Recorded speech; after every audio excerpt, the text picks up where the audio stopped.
try to encourage people. They get before and after shots, and one guy was an insurance guy. He goes, "They get pictures of everything, Lee." I'm like, "All right, bro, no problem."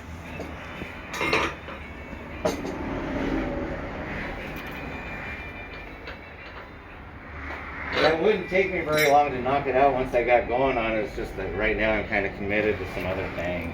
Yeah, that's 100% perfect. Time frame, price. That's 100% perfect. You're the fifth person I've been to, like, calling shops and like asking, can you just like clean this up?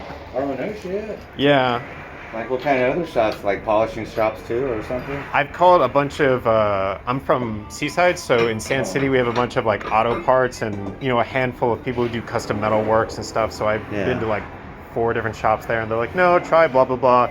Try somewhere in Santa Cruz. Try somewhere in Salinas. Oh shit. Yeah. Anybody mention us? No, I just found you on Google, and I was like, it says they're open. I saw your work, and it looks fantastic. So really? I figured, yeah. We're my wife and I. That's who's in there. Neither one of us own a cell phone. She's more computer savvy than I am. I'm about a computer dummy as could be. And so I get people that call and they say, "Hey, Lee, I just seen a bad review," and I'm like, "Really?" I go, "Don't worry, dude. I'll fucking pop a good review on there for you." And I'm like, "You know what, dude? That guy just came in 2 days ago.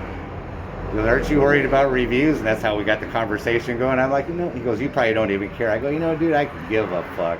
One way or the other, I don't get on the computer. I'm not, whatever they say is what they say. And come to find out, it was people at the Salinas airport who, when I had a crew, had 5 people working for me at one time. One guy for 10 years, another guy 3 years. But we used to go to the airport and polish the airplanes, P-51 fighter World War II airplanes. Uh-huh. And so when they called me, I go, "Hey, we're not doing airplanes no more." And they got so upset because I've been doing it over 30 years. And so I always did their airplanes. I told them, "Hey, I ain't doing it no more." And so the boss man got the mechanics to do the polishing, and I had to go over there. I trained them. And they were so pissed off. And anyway, one of them left a review, not on the quality of my work, but that they had to do the polishing. Yeah. And I couldn't do it anymore. I wasn't going to do it anymore. Yeah, so to be honest with you, I couldn't tell you what the hell's on there as far as review goes, but I'm glad there was something on there that caught your eye. Yeah, I always figured, especially with these kinds of specialized work, it's really kind of you're in the know and you don't really care about online presence and stuff like that, just because word of mouth and it just gets you so far. Yeah. Word of mouth gets me a long. Holy crap! Well, that's not a very good job. But I mean, but still. Yeah. It looks so cloudy and just nanoseconds. Yeah, it's still not clear. So when I do it, I have to make sure, like what this guy did, he stretched out the holes. I got to make sure I don't stretch the lettering out. Like egg shape them or oblong them.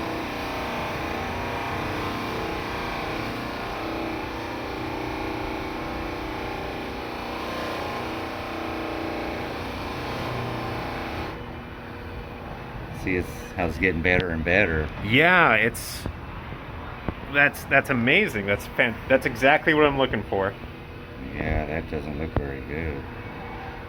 I mean, I admire it when people try and do it themselves, but for something like this, I try to tell everybody, and I'm like, "Hey, Lee, I need this back by Friday." I'm like, "What's today?" It's like Thursday. I'm like, "Ain't gonna fucking happen, dude. I got 44 pieces of trim. They opened the hatch on their car. Lee, I need these back tomorrow." I go, "Ain't gonna happen, dude." So I try to tell people how they can go and take care of it themselves, just to get by until I can get to them. And so this pad right here is just a little bit too soft for what I need to do. Okay. And so that's why we're not see, it's starting to get a little pitty now. Right. Yeah.